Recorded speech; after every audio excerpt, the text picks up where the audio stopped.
mga buhing handumanan, uban sa mga awit.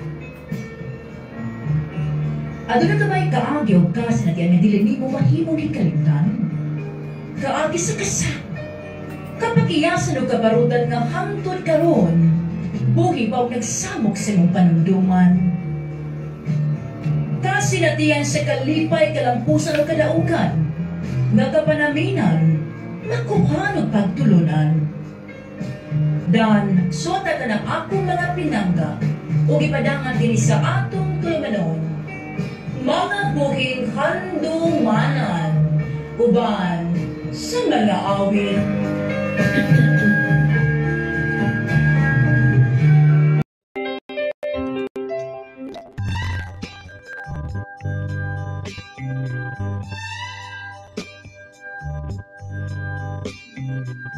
Ever Darius Ate Diden.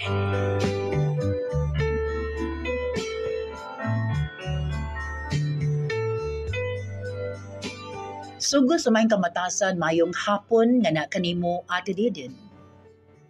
Mayngan masab sa mga suki nga mga tigkaminaw, suki nga mga magtalambag, ug suki ug bag-ong mga magtatampo. Niniglanog pinaminaw, makalingaw, loud and clear nga programa. Programa nga makakaton ka. Programa nga makahatag og katinawan sa tagsa-tagsa ka mga balatian ug makahumpay usab kini. A very inspiring program. Ang mga buhing handumanan uban sa mga awit.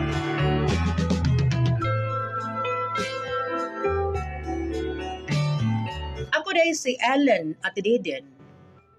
Lumulupyo sa usa sa mga lungsod dinhi sa lalawigan sa Negros Oriental.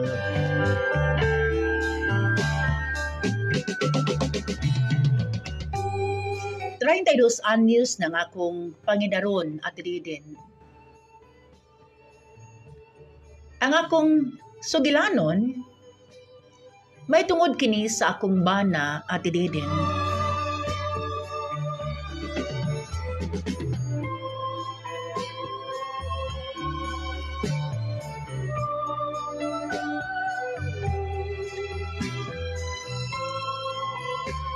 Niadtong baguhay pa lang kami nga nagkaila o nagkakita nining akong bana.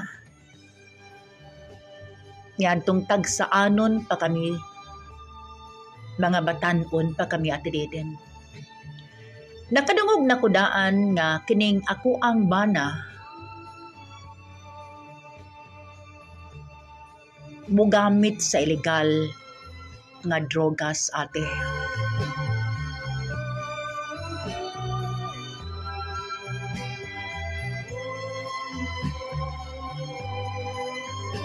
Mao kadto nga nagduha-duha ko sa pagdawat kaniya bisag isip higala lang.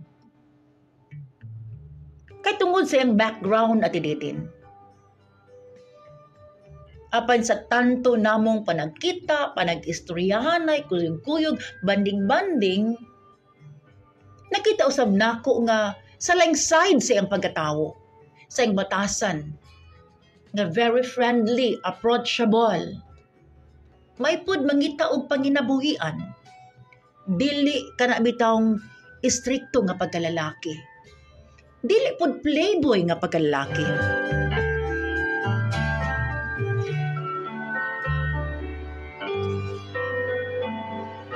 Mao kadto nga ako siyang gipangutana kung unsa ba katinuod nga tigamit sa illegal nga drogas Ate Deden. At first, nagdumeli siya sa pagtug-an diri nako.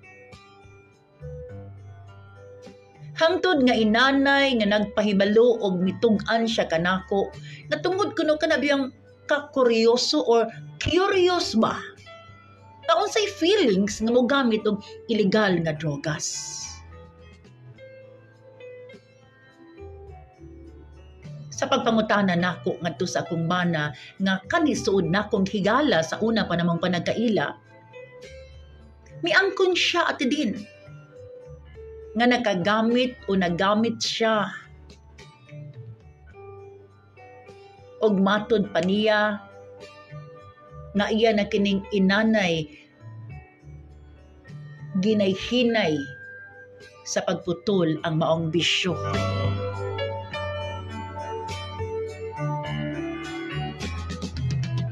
Nakita usab na kung adunay kabag-uhan sing pagkatao. Nga seryoso siya sa iyahang gisaad kanako ati din para usab daw kuno nga dawaton nako siya ug mapadayon ang among pagkasuod.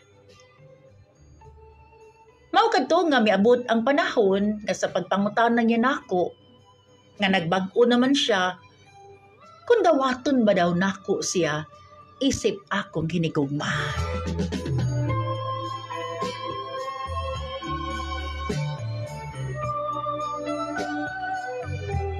Gihatag nako sa akong bana ang matamisong uo at didin. Nagkaipon kami. Milabay ang pipila ka mga adlaw, semana, buwan o katuigan.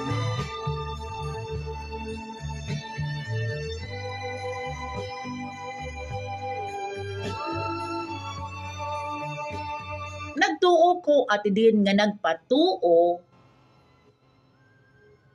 o nagbag-o ba ang ako ang bana sa iyahang dili maayo usab nga bisyo. Kay masalig man siya nako at didin nga tungod kanako nasayod usab siya nga dili maayo ang maong bisyo nga makadaot sa utok. Kay lagi nakita nako nga adunay kausbanan sa iyang batasan nate. Miabot ang higayon nga nagkaanak kaming duha.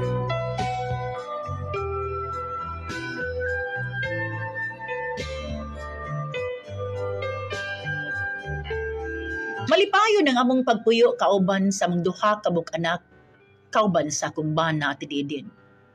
Naningkamot ko sa akong ginagmayng trabaho, sa akong ginagmay nga sideline, ingon masab naningkamot ang akong bana. Para usab matagan og maayong ugma ang among mga kabataan.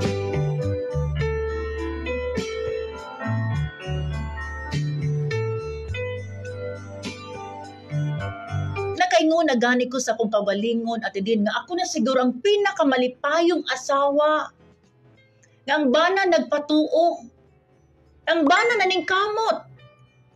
Og malinawon og malipayon ang among pagpuyo kauban sa akong bana ati. But ginayhinay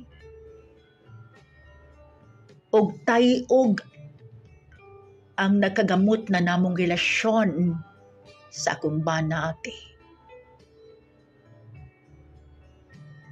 Daw sa bagyo nga may kuso-kuso sa among duha ka gugma. Kay nakabantay man ko at din nga murag lahi na usab ang linihukan sa akong bana. Ang iyang pagajali kaniadto na himong hilumon. Nga daw sa dili mahimutang at din nga mupagay pagtrabaho halatindog na pod sige panggawas ang mga singot. Murag balisang-balisabat eh. Unya tanan akong sugo at din dili jud mo baliban. Murag walay kakapoy.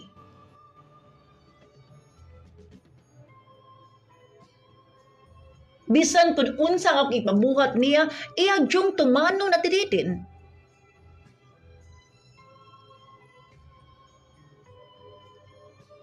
Naagyoy nakahunghong nako at din nga paobserbaran daw kuno ang akong bana pagbalik.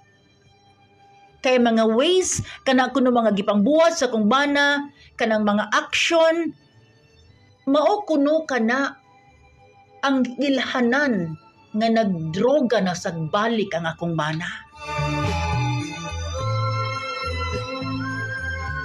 Ba't Nagpangutan ako sa akong kaugalingon, asa mang dapita, what time, unsa mang higayuna nga, wala ang akong bana. Nakabalo manggod ko kung unsang orasa ang iyang off, madalid man siguro 30 minutos, uya unsay adunay mga lakaw. Makabalo man ko at hindi usay uban man gani ko. Mga friends niya nga the usual iyang istoryahan, istorya kanako mga pangalan.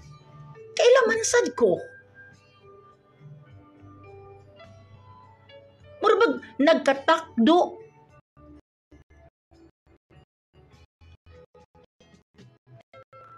Ang istorya sa ako ang higala ng honggong nako. Sa akong naobserbahan sa ako ang bana at tilidin. Maulaw ko or magpanghadlok ko, magpanuko ko sa pagpangutanan niya.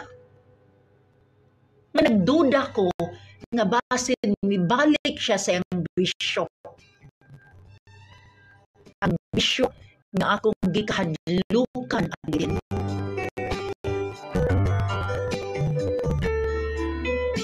Wala biya ko muhunong sa pagpangaliya sa labawng makagagahom at din. Dili ko ganahan ng among pagpuyo, mabungkag tungod lamang ni anang bisyuha. Dili ko ganahan nga, dili makuha ang ambisyon sa mong mga anak. Sa ilaha usab kini, nga mga panghandoy sa kinabuhi. Tungod lamang ni anang bisyuha at din. Nasayod ko. Nga dili na siya maayo nga bisyo, kaya na ako'y igsuon at din. Half brother. Nga may ambak o nagpakamay. Gitukuan tungod sa drugs. Puas Mindanao na itabukin. Naghantong na basahan. Nga mag-unay lang. Tumudugas.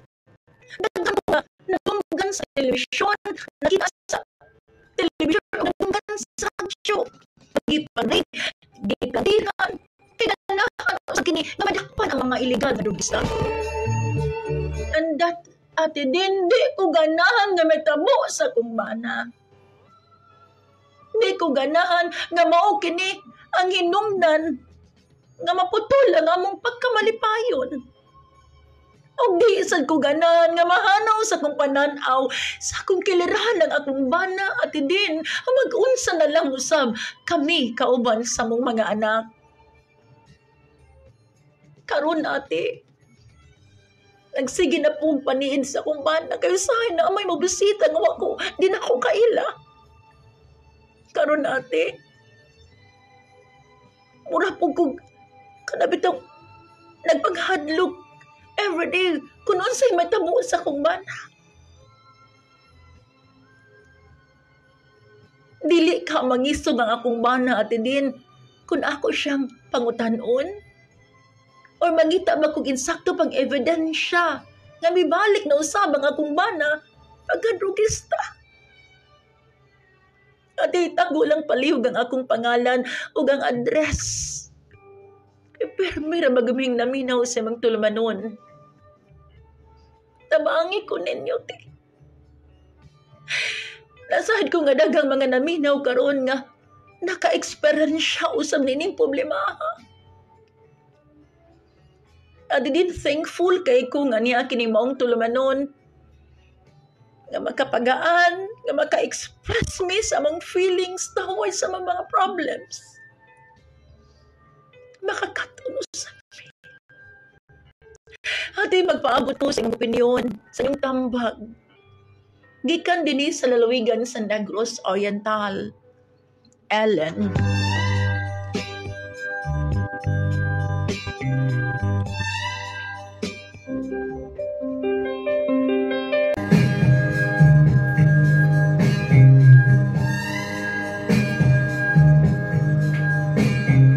Dinutubot ng biyagan yung akong mga pinangga. Apan sama sa dagat na rin pagkaog pagkunasman, o ang adlaw o rin pagsilang o pagsalo. Kini ang yung boss nga alagad kinahan higala sa ganginan nga si Ate Didid Gatchayan. Manambilit ug magaingon. Daganting salamat sa inyong pagpaminaw.